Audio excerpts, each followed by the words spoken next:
We've explored the mechanism whereby we tend to drink a lot of sugar-sweetened beverages.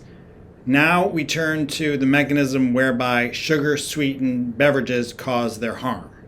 There are two main factors behind the negative health effects of sugar-sweetened beverages. The first is the liquid nature of these calories, the fact that we're drinking these calories instead of eating them in solid form. When we drink 150 calories, the average of a sugar-sweetened beverage, as opposed to eating the equivalent 150 calories in solid form, our stretch receptors in our stomach are not activated and we don't feel full. What this means is, at the next meal, we're unlikely to compensate for the extra calories we took in earlier, when those calories came in liquid form. What this means, day in and day out, week in and week out, month in and month out, is we end up consuming more calories, and this can contribute to weight gain.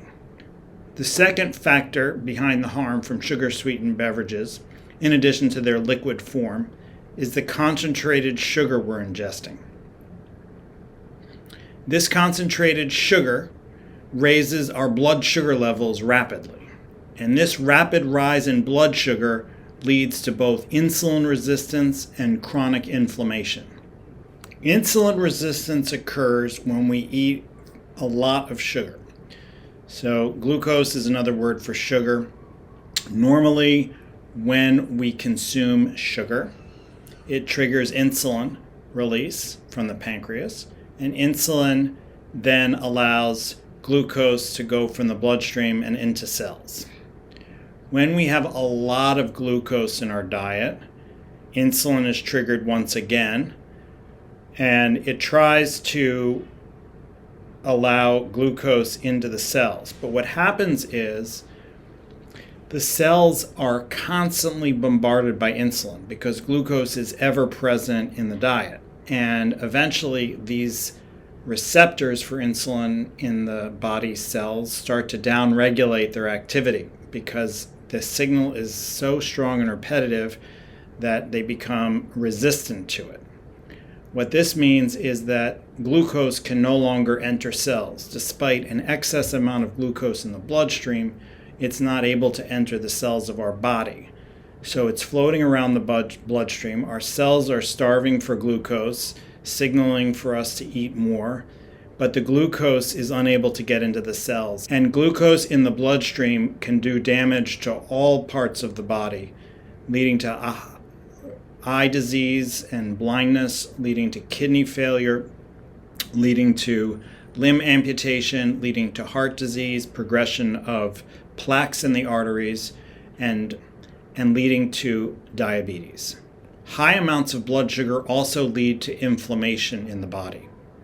Inflammation is either the cause of or a major contributor to most chronic diseases, from Alzheimer's disease to kidney failure to heart disease and cancer.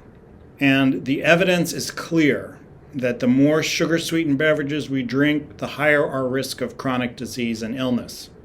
This study looked at the effect of sugar-sweetened beverages on chance of weight gain and diabetes.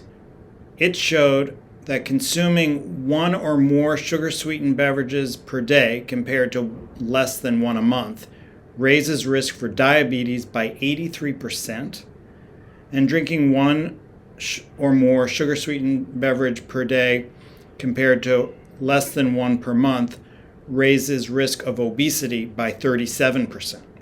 This study looked at the risks of sugar-sweetened beverages in leading to high blood pressure or hypertension, and it showed that drinking one or more sugar-sweetened beverage per day compared to less than one a month raised risk for high blood pressure by 22%.